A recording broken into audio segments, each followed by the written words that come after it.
Bonjour et bienvenue sur les clés de la réno. Vous vous lancez dans la rénovation ? Alors vous êtes au bon endroit. Les clés de la réno, c'est le podcast qui vous accompagne tout au long de votre projet pour aménager et décorer la maison ou l'appartement qui vous correspond. Je suis Alison, aujourd'hui architecte d'intérieur et décoratrice. Je vous propose ici mes conseils et mes astuces pour transformer votre projet en un intérieur beau, chaleureux et fonctionnel dont vous serez fiers. Je suis passée par là. Je sais ce que c'est que de devoir gérer une rénovation en plus de son quotidien. C'est pas toujours une partie de plaisir, mais ça en vaut tellement la peine au bout du compte. Seul ou avec un invité, laissez-moi vous aider à simplifier les étapes, vous apporter les clés dont vous avez besoin pour que votre projet se passe au mieux. Imaginez, vous saurez enfin par où commencer et comment faire les bons choix. Retrouvez-moi aussi sur Instagram, c'est tout simplement les clés de la réno podcast pour encore plus de partage et de retour d'expérience. Allez, on y va ?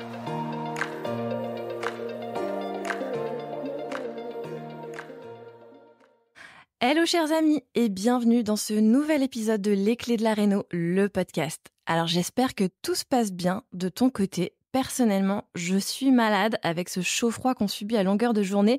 Du coup, j'espère que ça ne s'entendra pas trop et que j'aurai pas la voix trop enrouée.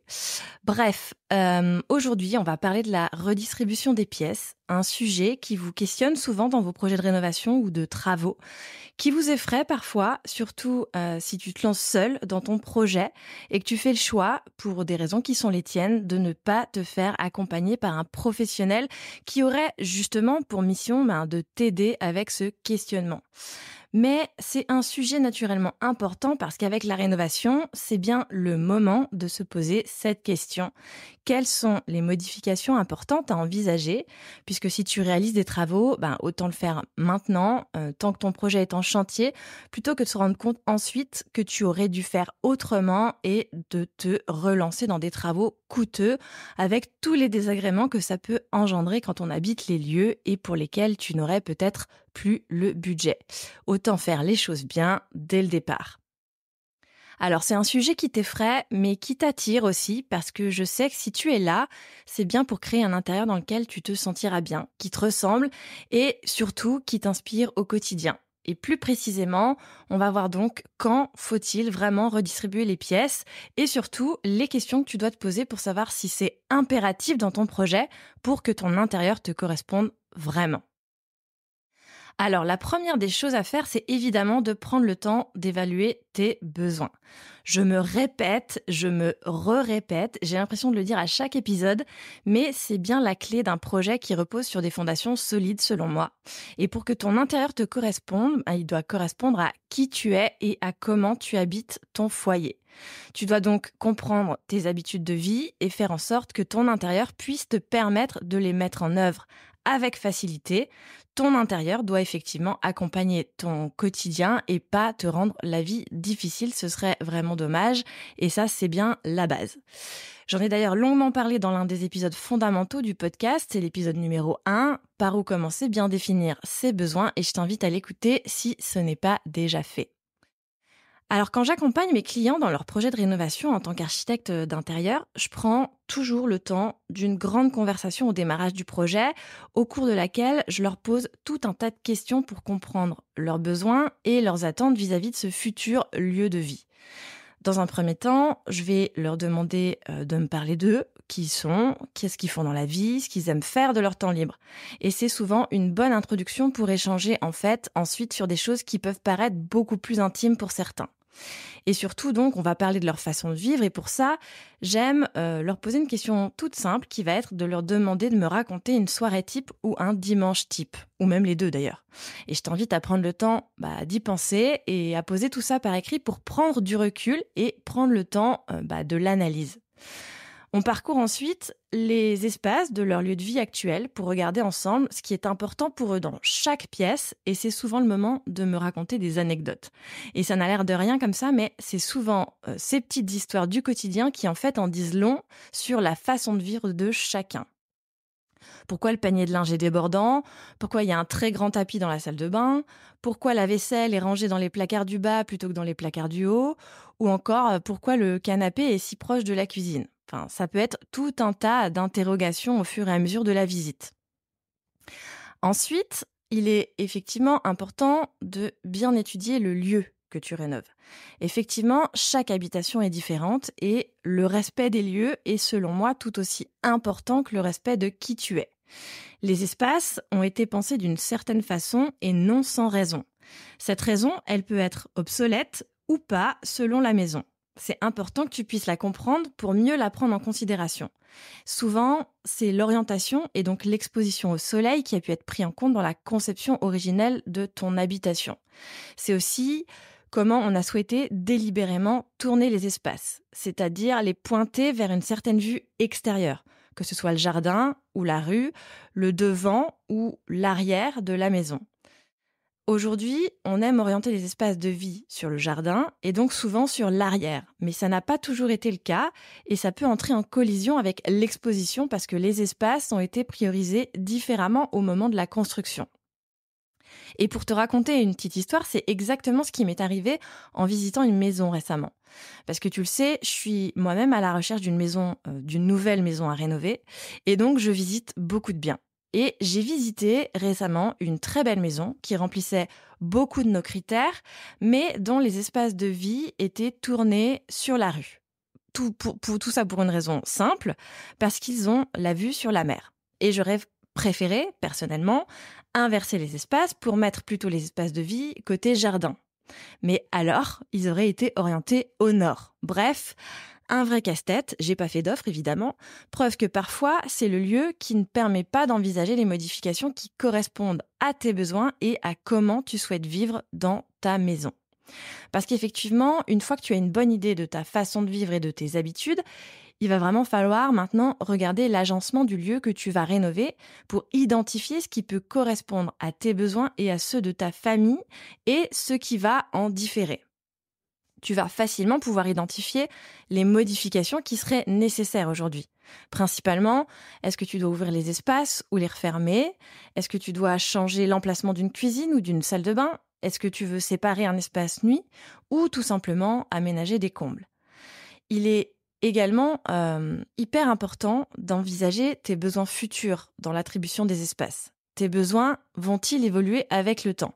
Par exemple, l'arrivée d'un enfant, le télétravail qui pourrait être envisageable prochainement ou simplement le temps qui passe. Et ça, on n'y échappe pas avec l'âge que tu vas prendre. Une maison bien aménagée doit pouvoir s'adapter à tes changements futurs, qu'il s'agisse effectivement d'accueillir des invités occasionnellement, de créer un bureau à domicile ou tout simplement d'aménager une nouvelle chambre. Il faut vraiment penser à la flexibilité de ton agencement actuel et à sa capacité à évoluer avec vous. Prends le temps également de voir si, dans l'aménagement existant, tous les espaces sont utilisés à bon escient, si toutes les pièces sont pleinement utilisées.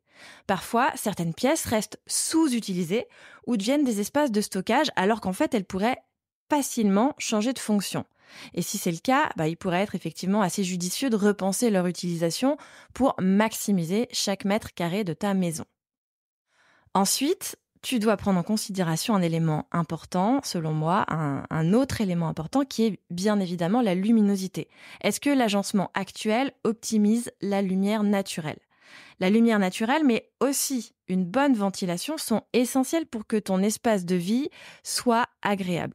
Et si certaines pièces sont sombres ou mal ventilées, il pourrait être utile de repenser leur positionnement et leur usage pour tirer le meilleur parti de ces éléments naturels.